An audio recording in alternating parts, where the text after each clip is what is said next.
¿Cómo estamos, familia de Dios?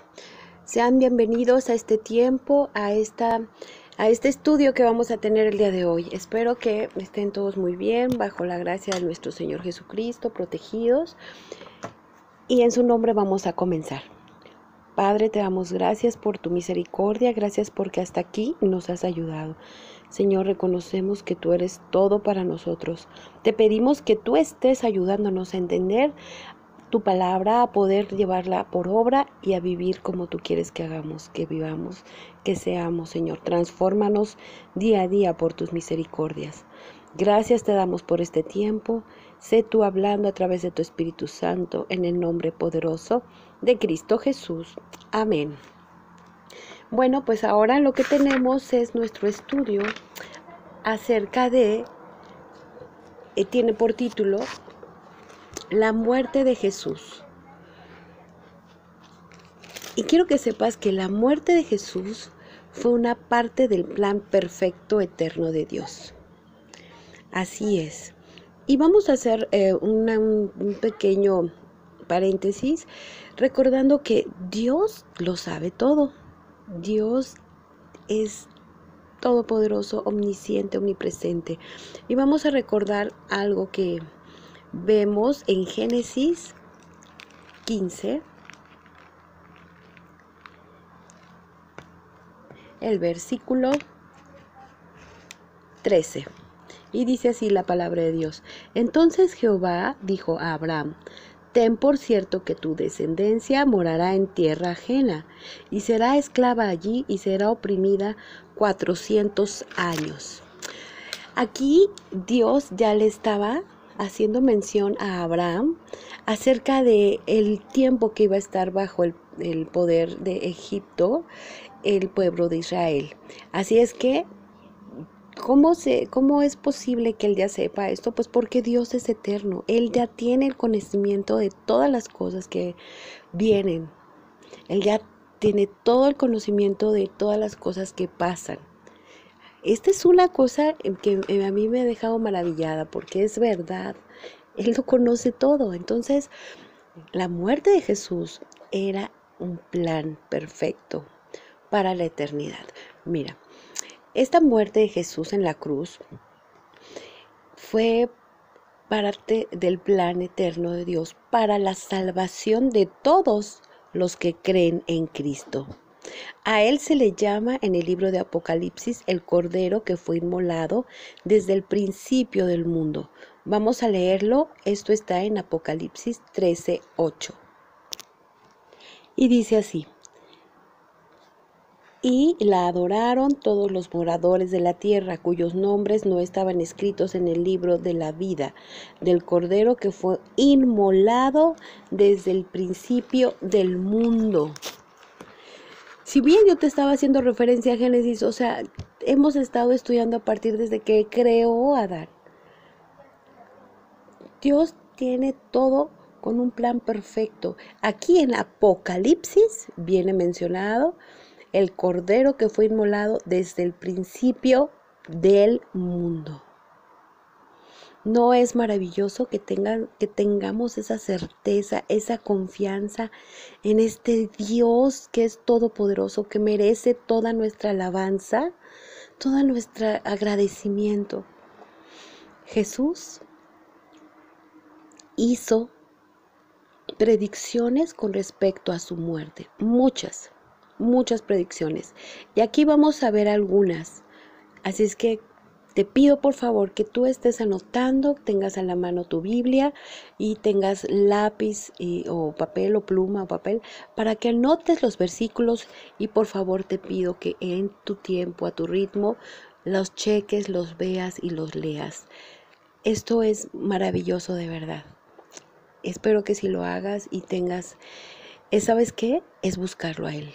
Y como en alguna vez lo dijimos, el que se gloriece del conocimiento del Señor, de que lo conocemos a Él. Mientras más tiempo tú le busques, mientras más tiempo tú trates de conocer quién es tu Dios, más lo vas a amar, porque amas lo que conoces.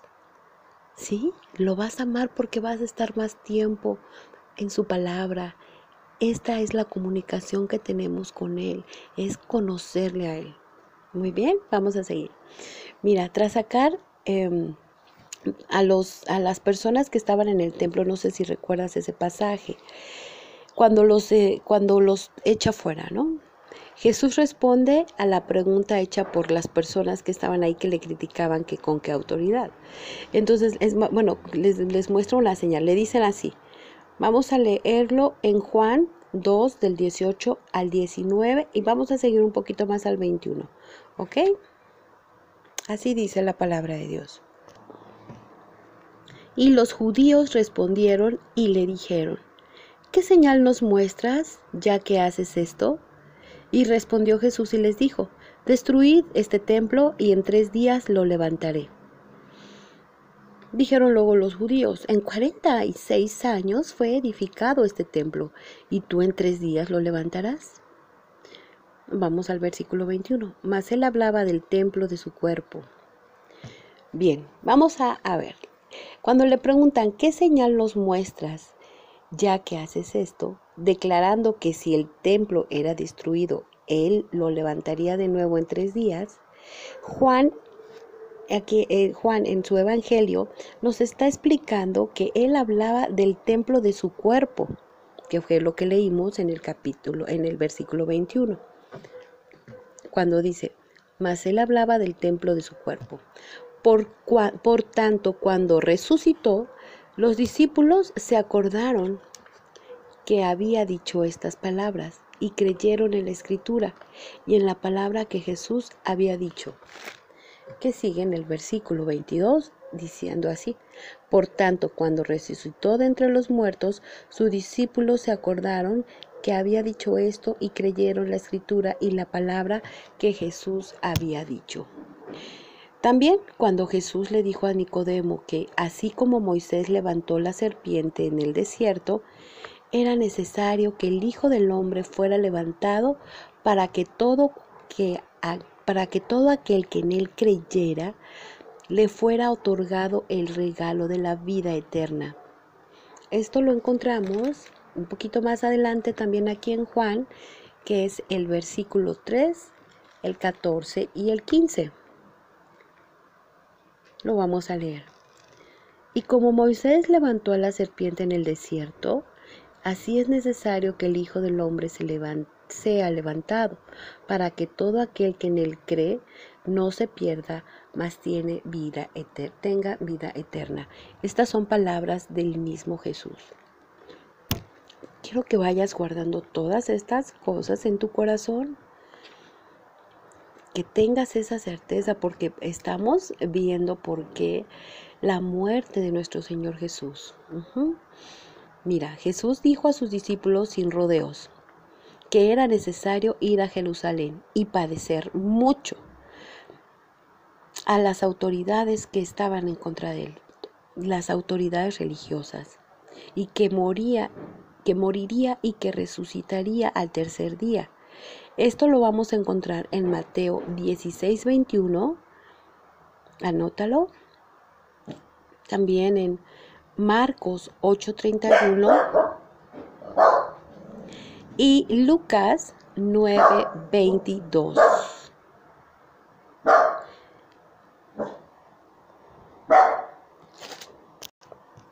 De estos versículos vamos a leer Lucas 9:22. Y así dice la palabra de Dios. Y diciendo, es necesario que el Hijo del Hombre padezca muchas cosas y sea desechado por los ancianos, por los principales sacerdotes y por los escribas, y que sea muerto y resucite al tercer día. Tras el arresto de Jesús, Pedro sacó su espada, hirió a un siervo del sumo sacerdote y le cortó la oreja. Esto está en Mateo 26:51.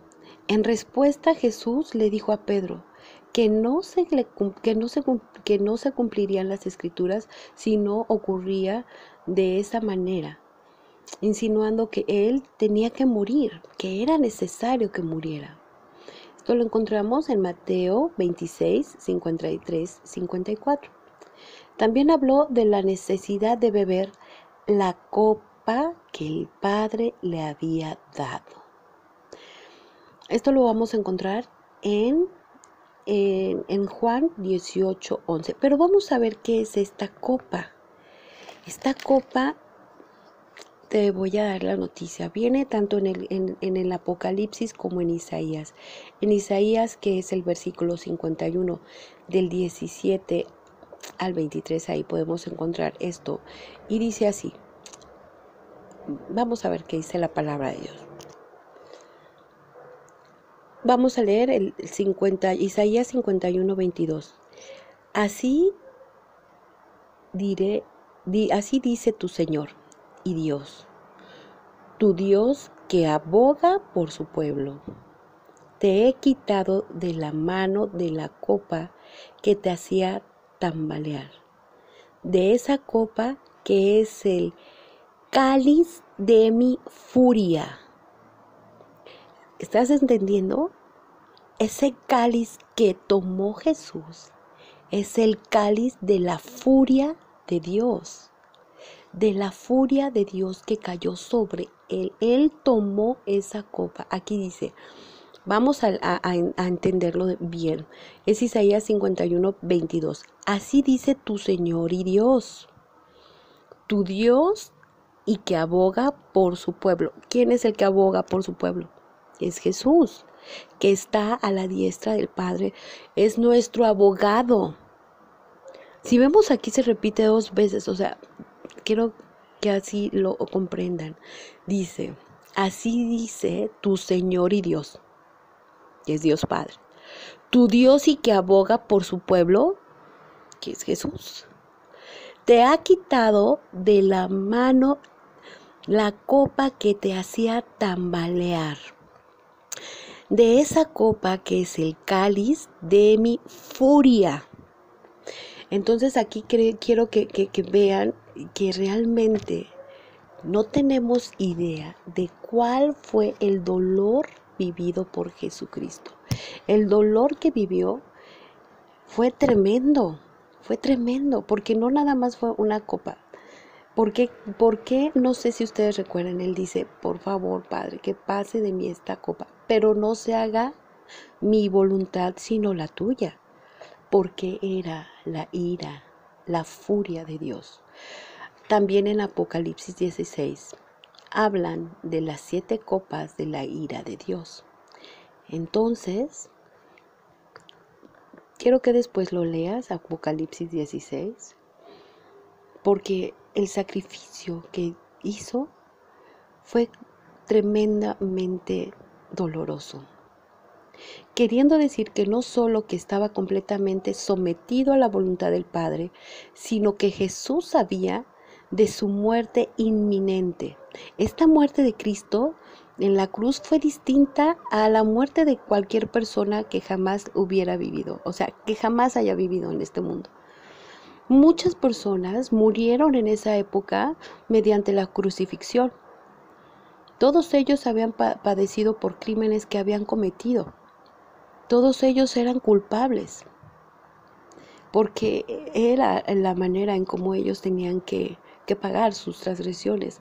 Sin embargo, Jesús murió, o sea, Él siendo santo, santo y sin pecado, ya lo hemos estudiado. Él que no cometió pecado, tuvo que tener una muerte así, una muerte que es muerte expiatoria. ¿Qué quiere decir esto? Que tomó el lugar de otros que merecían morir. Y aquí quiero que tengamos muy presente esto, que cuando Jesús gritó desde la cruz, consumado es, que lo encontramos en Juan 19:30, no quiso decir simplemente que su vida pronto se iba a acabar o que ya consumado era, que ya se iba a entregar, que iba a perder la vida sin esperanzas. No. Él quiso decir ante todo que se habían cumplido todas las profecías del Antiguo Testamento que indicaban los sufrimientos que él tenía que padecer. Vamos a leer Isaías 53. Y dice así la palabra de Dios. ¿quién ha creído nuestro anuncio? ¿Y sobre quién se ha manifestado el brazo de Jehová? Subirá cual renuevo delante de él, y como raíz de tierra seca. No hay parecer en él, ni hermosura. Le veremos, mas sin atractivo para que le deseemos. Despreciado y desechado entre los hombres, varón de dolores, experimentado en quebranto, y como que escondimos de él el rostro. Fue menospreciado y no lo estimamos. Ciertamente llevó él nuestras enfermedades y sufrió nuestros dolores, y nosotros le tuvimos por azotado, por herido de Dios y abatido. Mas el herido fue por nuestras rebeliones, molido por nuestros pecados. El castigo de nuestra paz fue sobre él, y por su llaga fuimos nosotros curados. Todos nosotros nos descarriamos como ovejas, cada cual se apartó por su camino, mas Jehová cargó en él el pecado de todos nosotros.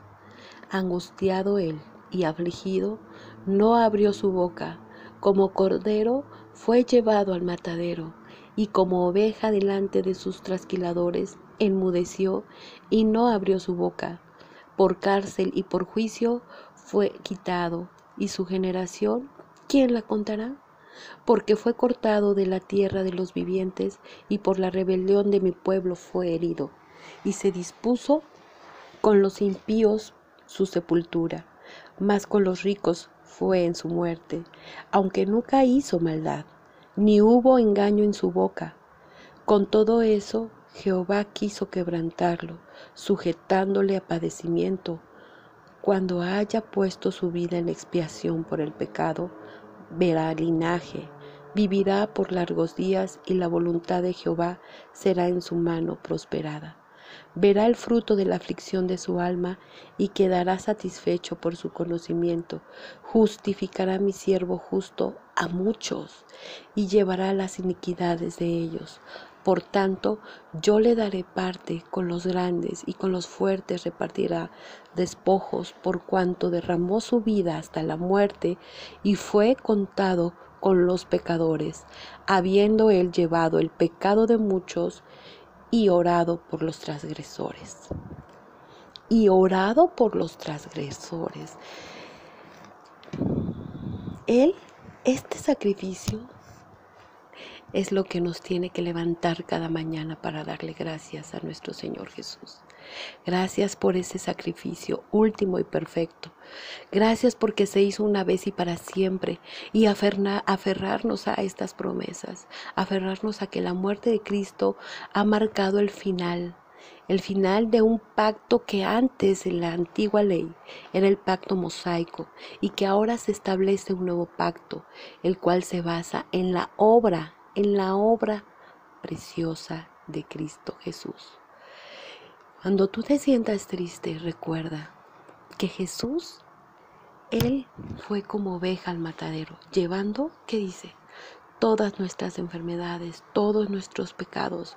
Pero tenemos que hacer que la muerte de Jesús, que valga, que tú estés seguro de que Él quiere que tú puedes ser fuerte para estar en santidad, para no caer de nuevo al pecado, para poder tener control propio, para que tú puedas estarle honrando, porque Jesús te pide que ames. Él oró por sus enemigos. He ahí la diferencia que tiene que haber en ti. Amar es lo que nos enseña Jesús. La muerte de Jesús, seguida de su resurrección, tal como ocurrió también, marca la derrota de Satanás. Esto lo vemos en Hebreos 2:14, Juan 12:31 y Primera de Juan 3:8. Pero quiero hacer un paréntesis. Después de haber leído esto de Isaías, quiero que vayamos a Hebreos 2, del 2 al 3 y el 9. Ahorita lo vamos a leer. Así dice la palabra de Dios. Y así dice: Por si la palabra dicha por medio del ángel fue firme, y toda transgresión y desobediencia recibió justa retribución, ¿cómo escaparemos nosotros si descuidamos una salvación tan grande, la cual, habiendo sido anunciada primeramente por el Señor, nos fue confirmada por los que oyeron? Ahora vámonos a Hebreos 2:9. A Jesús, coronado de gloria y de honra, a causa del padecimiento de la muerte, para que por la gracia de Dios gustase la muerte por todos. Gustase la muerte por todos. Por favor, escucha estos. ¿Cómo es que nosotros podemos descuidar una salvación tan grande? Y escuchemos que Jesús gustase la muerte por todos. Él es el que por amor a Él mismo se olvida de tus pecados. Él es el que se olvida por amor a Él mismo. Te llama a santidad, te llama a amar, te llama a cambiar. Yo no sé por lo que estés pasando. Solamente sé que tenemos un sumo sacerdote que es Cristo Jesús. Y que si el Hijo os libertare, seríais verdaderamente libres. Eso es algo que tenemos que tener siempre presentes. Ahora, vamos a ver la derrota de Satanás. Esto lo encontramos en Hebreos 2:14, más adelantito. Así que, por cuanto los hijos participaron de la carne y sangre, él también participó de lo mismo, para destruir por medio de la muerte al que tenía el imperio de la muerte, esto es, al diablo. Entonces ya fue destruido, el diablo ya fue destruido. Recuerda que la influencia de Satanás, aunque está todavía en este mundo, porque no se ha eliminado, porque él es un enemigo ya derrotado, él trata siempre de tenderte su red, trata siempre de ponerte en situaciones para ver cómo puedes caer. Te conoce y conoce la palabra. La diferencia es que él no obedece. Y tenemos que nosotros ser prudentes, orar al Señor, pedirle su ayuda al Espíritu Santo para que nosotros estemos salvados y resguardados de no pecar. Que nuestro propósito de cada día sea ofender menos al Señor. ¿Y cómo es esto? Pues tratando de no caer en tentación de pecar. Satanás ya sabe que su destino final ya es seguro, él está vencido. Vamos a leer ahora Apocalipsis 20 del 1 al 3 y del 7 al 10. Y así dice la palabra de Dios. Vi a un ángel que descendía del cielo con la llave del abismo y una gran cadena en la mano, y prendió al dragón, la serpiente antigua que es el diablo y Satanás, y lo ató por 1000 años y lo arrojó al abismo, y lo encerró y puso sus sellos sobre él, para que no engañase más a las naciones hasta que fuesen cumplidos 1000 años, y después de esto debe ser desatado por un poco de tiempo. Ahora vamos del 7 al 10, el mismo capítulo 20. Cuando los 1000 años se cumplan, Satanás será suelto de su prisión y saldrá a engañar a las naciones que están en los 4 ángulos de la tierra, a Gog y a Magog, a fin de reunirlos para la batalla, el número de los cuales es como la arena del mar. Y subieron sobre la anchura de la tierra y rodearon el campamento de los santos y la ciudad amada, y de Dios descendió fuego del cielo y los consumió.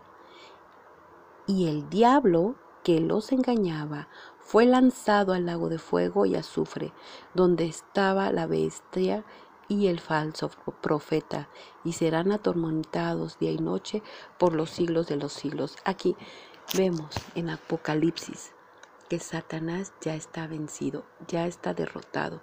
Su destino final es seguro porque está en la palabra del Señor. Nosotros, todos los que creemos en Cristo, los que nos decimos cristianos, podemos celebrar ya la victoria. Pero te dices cristiano no porque seas bueno tú, no porque tus obras son como trapos de inmundicia, sino porque podemos estar cubiertos con la sangre preciosa de Cristo para celebrar la victoria sobre Él y todos sus demonios. Cristo nos ha libertado. Recuerda que si el Hijo os libertare, serías verdaderamente libres de lo que estés batallando, de la enfermedad que estés teniendo, del coraje, dolor, odio, rencor, resentimiento, amargura, de lo que tengas. Si el Hijo te libertare, si Jesús te libertare, seráis verdaderamente libres. Porque la verdad os hará libres. Y recuerda que dijo Jesús que Él es el camino, la verdad y la vida. Y bueno, pues así nos quedamos el día de hoy. Ya hemos terminado este estudio. Deseo que el Espíritu Santo te llene de paz en estos tiempos, que tengamos paciencia para estar adecuando a todo lo que nos dicen las autoridades de guardar distancia. Nos ha tocado vivir este tiempo de contingencia. Yo te exhorto a que lo hagas, pero que siempre creas en Él. La fe, recuerda que la fe es contada por justicia. Así es que teniendo fe en el Señor es lo principal, es lo que nos salva. La fe en Cristo Jesús, creer en Él, en un encuentro con Él. Yo te pido que sigas, por favor, en cada semana estos pequeños estudios. Realmente yo lo hago para la honra y gloria del Señor. Él es el que hace todo y da todo. Te pido que sigas esta serie que se llama Nuestras Creencias Básicas, que nos dan esta certeza y que son puntos que tal vez me vas a decir, yo ya lo sé, ya lo he visto, tengo 20 años de ser cristiano, de lo que tú me hablas yo ya lo sé, pero solamente te pido que cada día lo conozcas más, porque dice que no hay límite para seguirle conociendo. Si ya lo eres, te harás más sabio. Busca siempre su palabra. Ten siempre presente que estamos aquí para la gloria y honra de Dios, para dar gloria a Él, gloria a su nombre, que es por Él, que es Él el que importa, no nosotros, que Él es bueno y misericordioso y que nos ama y que es más que bueno, más que bueno. Que la paz del Señor se quede con todos, en el nombre poderoso de Cristo Jesús. Amén. Espero que puedas estar aquí la próxima semana. Hasta pronto.